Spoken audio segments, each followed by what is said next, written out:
Sir sir sir sir டேய் லூசு, உனக்கு அறிவில்ல? Phone பண்ண எடுக்க மாட்டேன், அப்படி என்னதான் பண்ணிட்டு இருக்க நீ? Hello hello hello hello hello, போனை அட்டன் பண்ணா முதல்ல யாரு லைன்ல இருக்காங்க, யாரு பேசுறாங்கன்னு கவனிக்கணும். நீ பாட்டுக்கு இஷ்டத்துக்கு பேசிட்டு இருக்க. யார் என்னன்னு தெரிஞ்சு பேசுறதுக்கு நான் என்ன வீடியோ கால் பண்ணிருக்கேன்? அந்த தடியா அருள் எங்க? நான் இன்ஸ்பெக்டர் பேசுறேம்மா. இன்ஸ்பெக்டரா? நீங்க எதுக்கு அவனோட போனை எடுத்தீங்க? நான் எதுக்கு எடுத்தனா? நல்ல கதையா இருக்க. ஹலோ, உன் பாய் ஃப்ரெண்டு ஸ்டேஷன்ல இருக்கான். என்னது, ஸ்டேஷன்லயா? ஆமாமா, அவனை அரெஸ்ட் பண்ணி லாக்அப்ல வச்சிருக்கோம். அரெஸ்டா? அவனை எதுக்கு சார் அரெஸ்ட் பண்ணீங்க? கஞ்சா கடத்துனா அவனை அரெஸ்ட் பண்ணாம ஆரத்தியா எடுப்பாங்க. என்னது, கஞ்சாவா? என்னம்மா நீ சொன்னதையே சொல்லிக்கிட்டு இருக்க?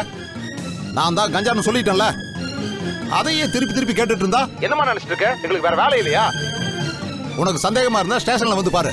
Sir sir sir sir sir, ஏன் சார் இப்படி பண்ணீங்க? ஏண்டா உன் வாழ்க்கையே போச்சு, லவ் போனா என்னடா?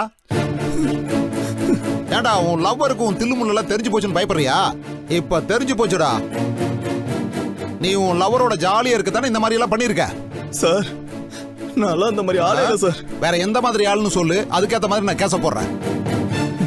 டேய் தம்பி, வாய மூடிட்டு பேசாம உட்காரு. அவர் எந்திரிச்சு வந்தாருன்னா மிதிச்சு போடுவார் உன்னை. ஐயோ, நான் ஸ்டேஷன்ல இருக்கிறது இப்ப திவ்யாவுக்கு தெரிஞ்சிருச்சு. என்ன, அந்த அருள் பையன் கஞ்சா கடத்தி ஸ்டேஷன்ல இருக்கானா? அவன் சரியான ஃப்ராடா இருப்பான் போலயே. அம்மா, சும்மா அவனை அப்படி சொல்லாத. அவன் அப்படிப்பட்ட ஆள் இல்ல, ரொம்ப நல்லவன். ஏய், இன்னுமா அவனை நம்பிக்கிட்டு இருக்க? என்ன விளையாடுறியா? போலீஸ் அவனை கையும் களவுமா பிடிச்சு வச்சிருக்கு.